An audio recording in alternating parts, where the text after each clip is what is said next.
Hi, in this video we are going to talk about spanning trees, so let's get started. What is a spanning tree? A spanning tree of an undirected G graph is a subgraph that includes all the vertices of G. In general, a tree may have several spanning trees, and we can assign a weight to each edge, of course. A minimum spanning tree is a spanning tree with weight less than or equal to the weight of every other spanning tree. Has lots of applications, of course, in big data analysis, clustering algorithms, for example, finding minimum cost for a telecommunications company laying cable to a new neighborhood. As far as clustering algorithms are concerned, I have to admit that the k-means clustering or hierarchical clustering relies on a different algorithm, but of course that we can construct if we have a very lots of vertices in a very dense graph. Then of course we can construct a clustering algorithm with the help of the minimum spanning trees that are very efficient. But for example, k-mean clustering and the machine learning algorithms are not using these minimum spanning trees as far as clustering algorithms are concerned. Okay, so the standard algorithms for finding minimum spanning trees are Prim's-Yarnik algorithm and Kruskal algorithm. Kruskal algorithms, these are greedy algorithms, as we have seen in Dijkstra's algorithm, for example. So it tries to find the global optimum with the help of greedy local minimum searches. So let me tell a few words about Kruskal algorithm.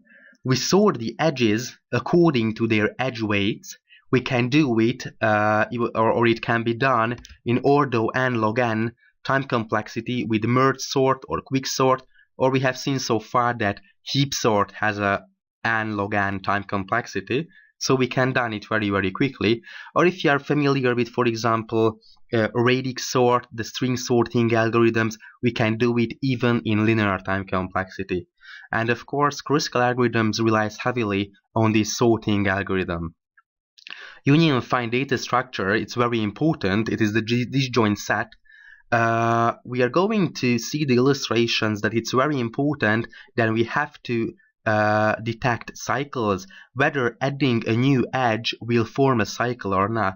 So we start adding edges to the minimal spanning tree, and we want to make sure there will be no cycles in the spanning tree, and it can be done in ordo log v with the help of union find data structure. So why is it good to construct union find or disjoint set? Because it's going to make sure that Kruskal algorithms is very fast. And of course, this ordo log v, in this formula, the v denotes the number of vertices in our graph. We could use a heap instead, sorting the edges in the beginning, but the running time would be the same. So sometimes Kruskal's algorithm is implemented with the help of priority queues.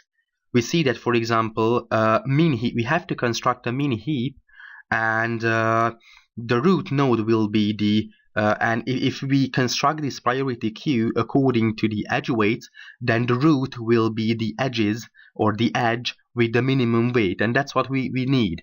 So it is an alternative for solving the problem, but the main approach is to sort the edges according to its weights with the help of the divide and conquer algorithm such as merge sort or quick sort is the best. Okay, so worst case running time is ordo e log e, where e denotes the number of edges in our graph, so we can use it for huge graphs too. If the edges are sorted, the algorithm will be quasi-linear, very fast. If we multiply the weights with a constant or add a constant to the edge weights, the result will be the same.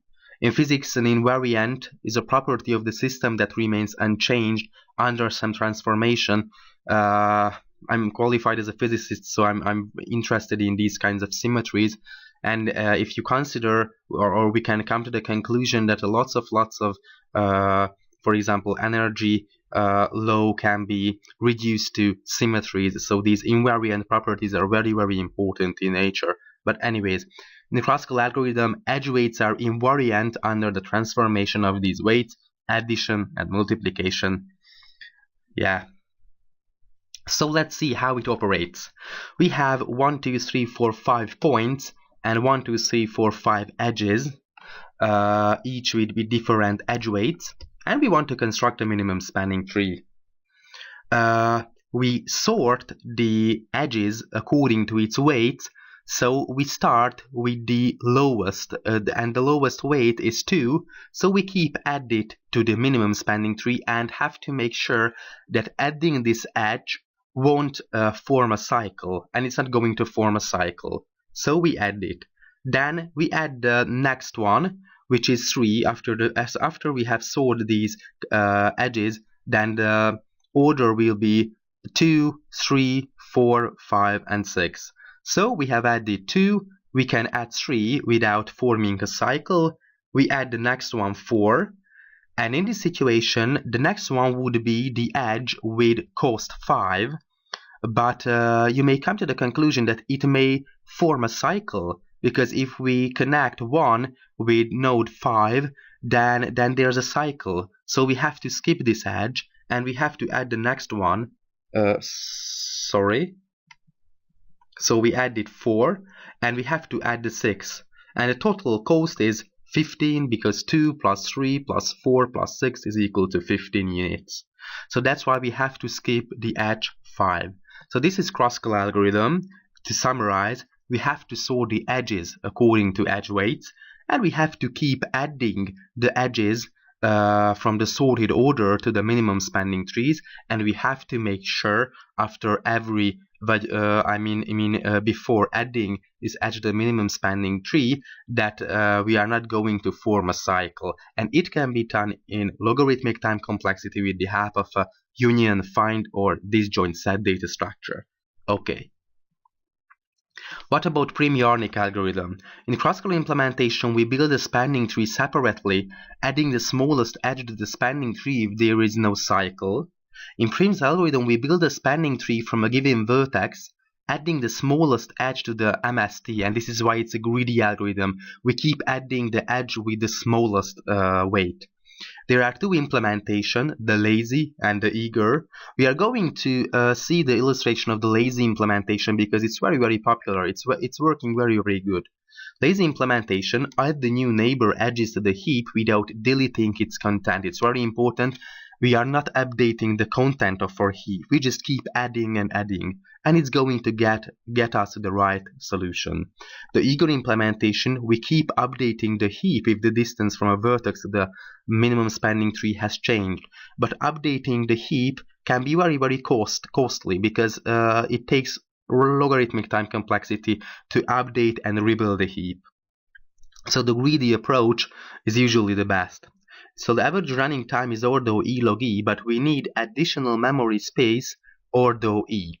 Worst case is the E log V, when E is the number of edges and V is the number of vertices.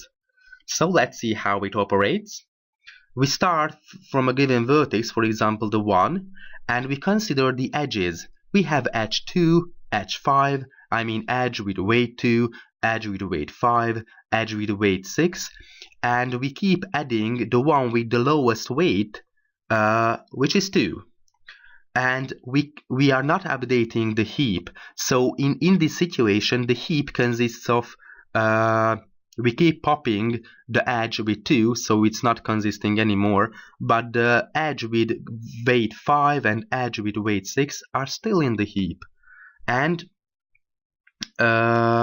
we keep adding the edges to the heap, for example 3, and considering which is the edge with the lowest weight, and it is the 3. We keep adding the next edge, which is the edge with weight 4, and we considering which is the lowest. It is 4, and it's not form a cycle. We haven't visited, for example, 5, so we can do it, but we do not add 5 because we have already visited 1, node 2, node 5, node 4, so we skip the edge with weight 5 and we add the edge with weight 6. So that's all about the lazy implementation of Prim's algorithm.